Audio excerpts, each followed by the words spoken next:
سورہ انعام کی ایک آیہ مقدسہ جزوی طور پر آپ کے سامنے تلاوت کی ہے، جس کا تعلق مال کی زکوٰۃ کے ساتھ۔ آپ جانتے ہیں کہ یہ مہینہ فصل کے کاٹنے کا اور اس کے سنبھالنے کا ہے ہمارے یہاں کے موسم کے اعتبار سے، تو ظاہر سی بات ہے کہ اس تعلق سے شریعت مطہرہ کے اندر جو احکام و فرامین اور ارشادات اہل ایمان کے لیے ہیں، ان کا جاننا بھی ہمارے لیے لازم و ضروری اور ان پر عمل بھی ضروری ہے۔ رب کائنات ارشاد فرماتا ہے، جو آیت میں نے پڑھی اس کے اندر، کہ اللہ کا حق ادا کرو جب تم اپنی زمینوں کی فصل کاٹو، اور اللہ کی جو حد مقررہ ہے، اس کی مقرر کی گئی حد ہے، اس سے آگے نہ بڑھو، اس لیے کہ اللہ ایسے لوگوں کو یعنی حد سے تجاوز کرنے والوں کو پسند نہیں کرتا۔ میں نے جزوی طور پر یہ آیت مقدسہ پڑھی آپ کے سامنے اور پوری آیت کا ترجمہ آپ کے سامنے رکھا۔ اس آیت کی روشنی میں ہمیں یہ سمجھنا ہے، چونکہ یہ عشر کا موسم ہے، ہم اپنی زمین کی جتنی پیداوار ہیں، خاص کر کے ہمارے یہاں جو فصل ہوتی ہے، وہ اسی مہینے میں ہم اس کو کاٹتے بھی ہیں، سنبھالتے بھی ہیں، اور اللہ کا فرمان ہے کہ جب تم اپنی زمینوں سے فصلوں کو کاٹو تو اللہ کا حق ادا کرو۔ اس اللہ کے حق سے مراد کیا ہے؟ اور یہ قرآن کریم کے اندر ہمیں حکم دیا گیا ہے براہ راست، سورہ انعام کی آیت مقدسہ ہے، اس کے اندر یہ حکم ہے۔ تو گویا جس طرح دوسرے اموال پر زکوٰۃ ہمارے لیے لازم و واجب اور فرض قرار دی گئی، اسی طرح جو زمین سے فصلیں اگتی ہیں، سبزیاں اگتی ہیں، جن سے بھی ہم استفادہ کرتے ہیں، کوئی سی بھی زراعت ہو، ہمارے یہاں کی ہوتی ہے، سبزیاں ہوتی ہیں، لہسن ہوتا ہے، یا اس طرح کی جو بھی چیزیں جو زمین کی پیداوار ہیں اور اس سے معادن بھی مراد ہیں، یعنی جو بھی چیزیں اگتی ہیں اور وہ تمہارے لیے نفع بخش ہیں اور ان کے لیے تم نے اپنی زمینوں کو چھوڑے رکھا ہے، تو ہر وہ چیز جو اس زمین سے تمہارے لیے نفع بخش ہے، اس پر اللہ کا حق ادا کرنا بھی تم پر لازم و واجب اور ضروری ہے۔ تو ہمارے یہاں کی جو زمینیں ہیں، آپ سب جانتے ہیں کہ یہ زمینیں اکثر و بیشتر یہ عشری زمینیں، اخراجی زمین ہوتی ہے، عشری زمین ہوتی ہے، اور یہاں کی اکثر و بیشتر ہماری زمینیں جو ہیں وہ عشری زمینیں ہیں، اور جتنا بھی مال وہ کسی بھی فصل کی صورت میں ہو، کسی بھی سبزی کی صورت میں ہو، کسی بھی پھل کی صورت میں ہو، اس کا 10واں حصہ جس دن ہم اپنی فصل کو کاٹتے ہیں یا اس کو سنبھالتے ہیں، اس کو صاف ستھرا کرتے ہیں، اسی دن اس کا حق ادا کرنا، یا اس کے بعد جب آپ کو موقع میسر ہو، مگر وہ حق آپ کے ذمہ واجب رہے گا جب تک آپ اس کو ادا نہیں کریں۔ تو عشر زرعی زمین کی جو پیداوار ہے، اس سے جو حصہ 10واں حصہ، عشر کا لفظ عشر سے نکلا ہے، اور عشرہ 10 کو کہتے ہیں، آپ سب جانتے ہیں، تو 10واں حصہ، یعنی اگر 10 کلو بھی کوئی فصل ہمیں ہوتی ہے تو اس کا 10واں حصہ یعنی 1 کلو ہمارے اوپر واجب ہو جاتا ہے۔ 100 کلو نکلتا ہے کسی کا کوئی فصل، کوئی پھل، تو 10 کلو اس پر واجب ہو جاتا ہے۔ اسی طرح یعنی اس میں نصاب جو ہے وہ مقرر نہیں ہے، جتنی فصل آپ نکالیں گے اس کا 10واں حصہ آپ کو دینا ہوگا، وہ آپ پر واجب اور لازم اور ضروری ہے، چاہے وہ فروٹ ہو، چاہے وہ فصل ہو، چاہے وہ گیہوں ہو، چاہے وہ مکئی ہو، چاہے وہ لہسن ہو، چاہے وہ پیاز ہو، چاہے وہ آلو ہو، چاہے وہ اخروٹ ہو، یا اس طرح کے جتنے بھی میوہ جات ہیں جن سے ہم نفع حاصل کرتے ہیں، ان کا 10واں حصہ یہ ہمارے اوپر واجب ہے۔ اب اس کے مصارف کیا ہیں ہم نکالیں گے، اور الحمدللہ لوگ نکالتے ہیں، مگر بہت سارے لوگ اس میں کوتاہی بھی کرتے ہیں، برتتے ہیں، لا علمی کی وجہ سے ایسا ہو جاتا ہے۔ اب جس طرح سے زکوٰۃ ہمارے اوپر سورہ توبہ کے اندر وہ پوری آیہ مقدسہ موجود ہے صدقات واجبہ کے تعلق سے، کہ جب ہم صدقات کو نکالتے ہیں، یہ بھی صدقات کا ایک حصہ ہے، صدقے کی ایک قسم ہے، عشر جس کو ہم بولتے ہیں۔ تو جب ہم زکوٰۃ نکالتے ہیں اپنے مال کا 2.5% حصہ، وہ 2.5% ہے، سونے اور چاندی کا وہ نصاب بھی مقرر ہے، اور وہ رمضان میں یا شعبان میں یا خاص طور سے چونکہ رمضان میں لوگ زکوٰۃ ادا کرتے ہیں تو وہ مسائل بھی آپ کو رمضان میں بتائے جاتے ہیں اور سمجھائے جاتے ہیں۔ لیکن مصارف کے صدقہ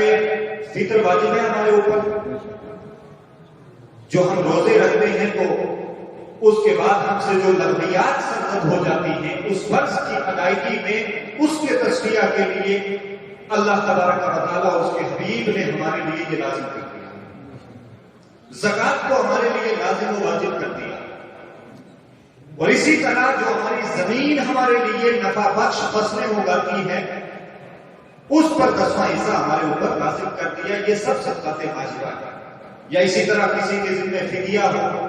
یا کفارہ ہو، یہ بھی صدقات واجبہ میں آتا ہے۔ تو صدقات واجبہ کے جو مصارف ہیں، سورہ توبہ کے اندر بھی تفصیل وہ مصارف موجود ہیں، وہ بھی تفصیل آپ کو بتائے جاتے ہیں۔ اس میں فقراء، مساکین، مقروض اور وہ لوگ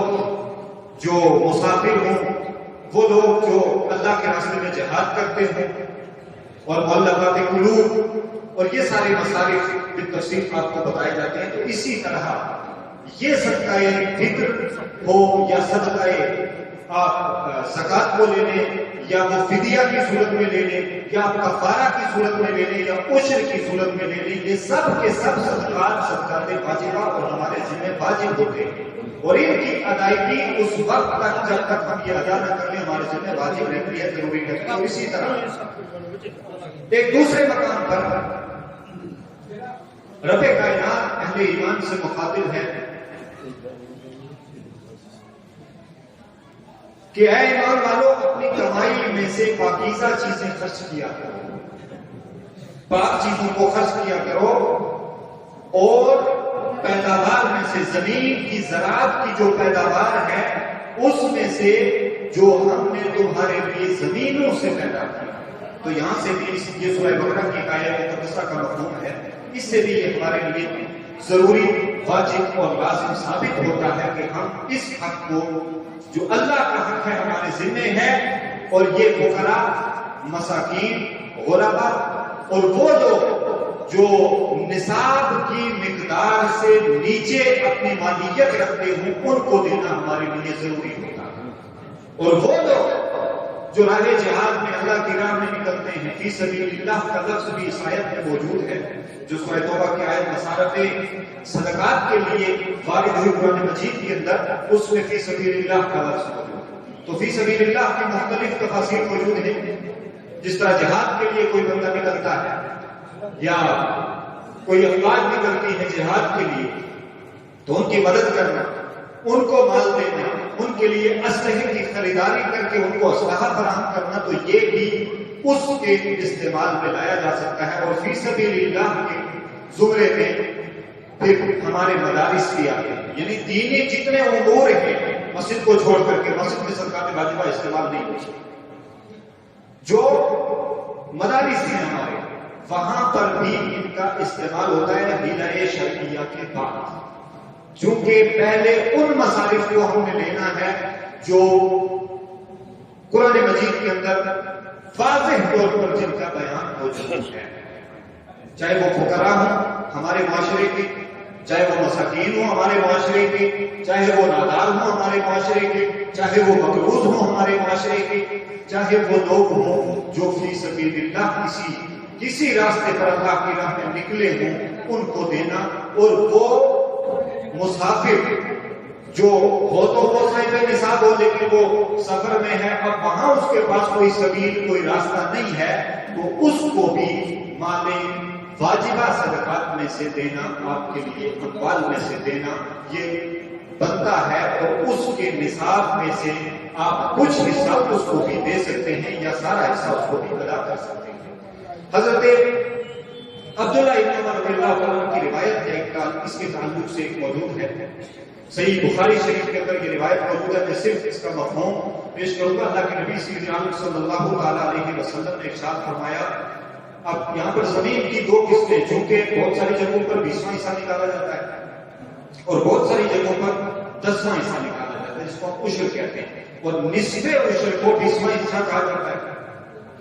تو اس کی تھوڑی سی وضاحت یہاں پر موجود ہے اس حدیث پاک میں، یہ میں آپ کے سامنے رکھوں گا۔ یہاں سے آپ سمجھ جائیں گے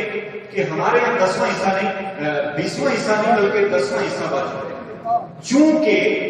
ہمارے یہاں اکثر زمینیں جو ہیں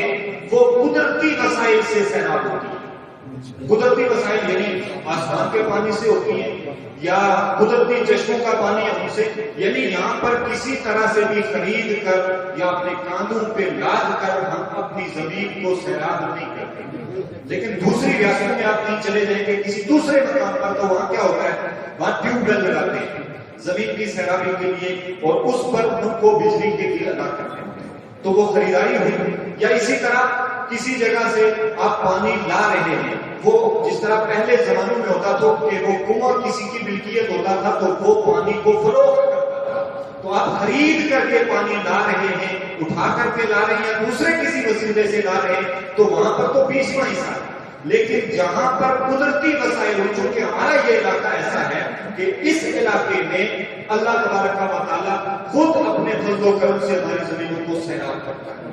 قدرتی وسائل یا تو دریا کے کنارے جو تھان والی زمینیں ہیں وہاں پر نالے ہیں، وہاں پر دریا ہیں، وہاں پر ندیاں ہیں، تو ہم اس قدرتی پانی سے اپنی زمینوں کو سیراب کرتے ہیں، یا پھر خود اللہ تبارک و تعالیٰ جو خشکی زمینیں ہیں ان کے جب فصلوں کے بونے کا وقت ہوتا ہے تو خود ہی اللہ تبارک و تعالیٰ اپنے فضل و کرم سے ان زمینوں کو سیراب کرتا ہے۔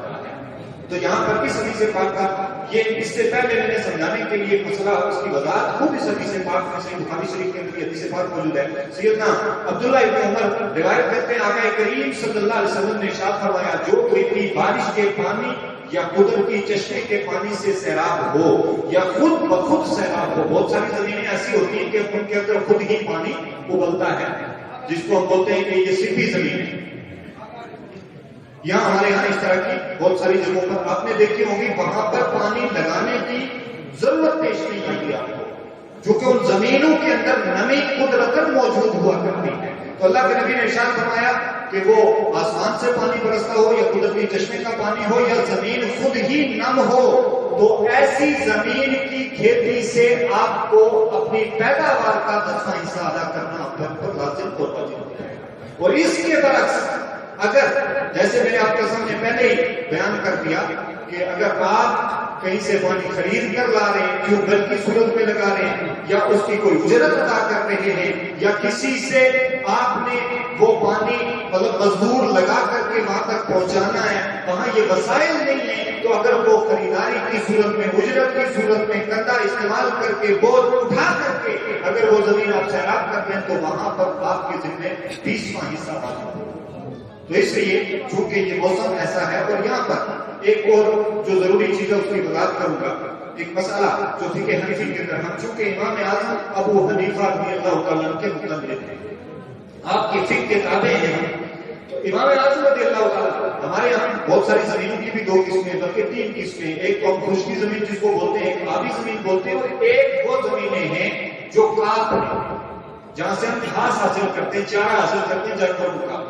تو اس تعلق سے بھی علماء وضاحت کرتے رہتے ہیں، اور آپ کو پتا بھی ہوگا یہ جو گھاس ہے نا، اس کے لیے ہم نے مخصوص زمینیں رکھی ہوئی ہیں، زمینوں کو چھوڑ کے رکھا ہے، اس میں ہم کوئی دوسری چیز کاشت نہیں کرتے۔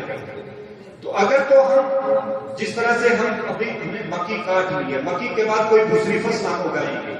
اس میں سرما آ رہا ہے، خزاں آ رہا ہے، اب خزاں کا مہینہ آگے سرما آنا ہے، تو اب ہم دوسری فصل کے طور پر عموماً کوئی گھوم ڈالتا ہے، کوئی باجرا ڈالتا ہے، کوئی گھاس ڈالتا ہے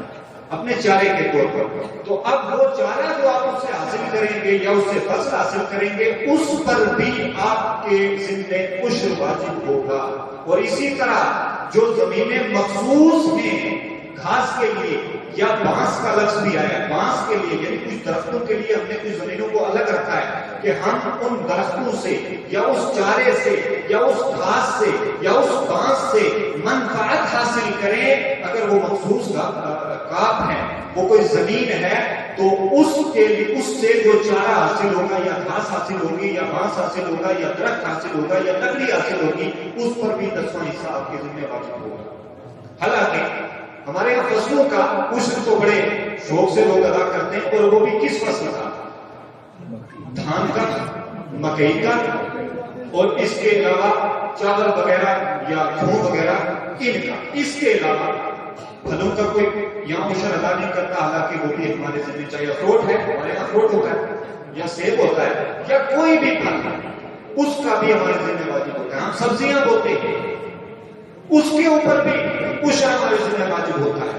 ہماری جو مخصوص زمینیں گھاس والی ہم جانوروں کا چارہ ان سے حاصل کرتے ہیں، تو اس چارے پر بھی آپ کے ذمے عشر 10واں حصہ جو ہے وہ آپ کے ذمہ واجب ہو جاتا ہے. یا ہم دوسری فصل جب کاشت کرتے ہیں، اکثر ہمارے یہاں یہ ہوتا ہے کہ ہم نے جو مخصوص دھان کے لیے یا ہم نے گیہوں کے لیے یا ہم نے مکئی کے لیے جو زمینیں مخصوص کر رکھی ہیں، اس کے علاوہ ہم نے سبزیوں کے لیے کچھ مخصوص کر رکھی ہے، تو اس کی طرف ہمارا دھیان نہیں ہوتا ہے. جہاں سے جس جگہ سے اللہ کی ان نعمتوں کا آپ حصول کریں گے، وہ کسی بھی منفعت کی صورت میں ہو، کسی بھی پیداوار کی صورت میں ہو، اس پر آپ کے ذمہ 10واں حصہ واجب ہوتا ہے. اور یہ فقراء کا حق ہے، یہ مساکین کا حق ہے. اور سورہ توبہ کی روشنی میں جو مصارف اللہ کریم نے خود اپنے مقدس کلام کے اندر بیان کیے ہیں، ان کی روشنی میں ان تک اس حق کا پہنچانا ہمارے ذمہ واجب ہے. اور ایک مثال اور میں کرتا ہوں، اس کے بعد ہم نماز ادا کریں گے. ہمارے یہاں یہ ہوتا ہے، ایک بڑا عجیب سا مسئلہ ہے. وہ مسئلہ یہ ہے کہ ہم عشر کو نہیں نکالتے. اگر نکالتے بھی ہیں تو مکی سے نکال دیتے ہیں، یعنی ایک تھوڑا سا حصہ جو نکالنا ہے. اس کے بعد ہمارے یہاں یہ ہوتا ہے، اور یہ بھی اپنی ایک عقیدت ہے لوگوں کی، ہم اس سے منع نہیں کر سکتے. ہم 11ویں دیتے ہیں، ہم 13ویں دیتے ہیں. یہ چیزیں ہمارے اوپر واجب تو نہیں ہے، یہ ہمارے لیے ہماری عقیدت کا مرکز ہے. یہ ہمارے بزرگان دین کے ساتھ ہمارا ایک علاقہ، ایک نسبت، ایک تعلق ہے کہ ہم انہیں یاد کرتے ہیں اور یاد کرنا چاہیے. یہ ہمارے محسن ہیں. مگر جب تک آپ کا مال پاک نہیں ہوگا، اس کا حق آپ ادا نہیں کریں گے عشر کی صورت میں یا دوسرے مال جو کرنسی کی صورت میں آپ کے پاس مال تجارت کی صورت میں جن پر زکات ہوتی ہے، جب تک وہ آپ ادا نہیں کریں گے تب تک، چونکہ یہ نفل مستحب کی حد تک ہے. 11ویں شریف، 13ویں شریف، آراز کی محفلیں، نیاز، نظر و نیاز کی محفلیں، یہ اسی حد تک ان سے آگے نہیں ہے. لیکن یہ جو ہے اللہ کا فرمان ہے، یہ رسول اللہ کا فرمان ہے. جب تک آپ اپنے مال کو اللہ کا حق ادا کر کے پاک نہیں کریں گے، نہ آپ کی 11ویں ہونے والی ہے، نہ 13ویں ہونے والی ہے، نہ عرس ہونے والا ہے، نہ نیاز ہونے والی ہے، نہ نظر ہونے والی ہے. چونکہ اللہ کا حق ہے، اور اس اللہ کے حق کو ادا کر کے، اور اس میں حق العبد بھی ہے. حق العبد کیسے ہے؟ ایک ہوتا کا حق ہے، اللہ نے ہمارے اوپر اس کو لازم کیا. حق العبد اس صورت میں ہے کہ یہ پہنچنا اللہ تک ہے، اس کے نام پر ہم نے دینا کس کو؟ اللہ کے بندوں کو، ان تک پہنچانا. تو حق العبد کی بھی ہم تلفی ہے اور حق الناس کی بھی ہم تلفی ہے. اس لیے ہم سب کو چاہیے اس سے پہلے کہ ہم 11ویں شریف ادا کریں، اور کرنی چاہیے. باعث برکت ہے، باعث رحمت ہے، باعث شفا ہے. لیکن اس سے پہلے ہم اپنے مالوں کو پاک کریں تاکہ غوث اعظم کی بارگاہ میں ہم ہدیہ پیش کریں تو وہ پاک بھی ہو، صاف بھی ہو، ستھرا بھی ہو. حضرت سلطان کی بارگاہ میں ہم اپنے نیاز پیش کریں تو وہ پاک ہو، صاف ہو، ستھری ہو. اسی طرح ہم اپنے والدین کے اثار ثواب کے لیے جائیں تو وہاں بھی اپنا اللہ اور اس کے رسول کا اور بندوں کا حق ادا کر کے جائیں تاکہ پھر وہ مقبول ہو. اور جن کے لیے جس نیت سے ہم اپنی طرف سے یہ سب کچھ کر رہے ہیں وہ اس پر ان کو نفع بخش بھی ہو. اللہ تعالیٰ ہم سب کو عمل کی توفیق عطا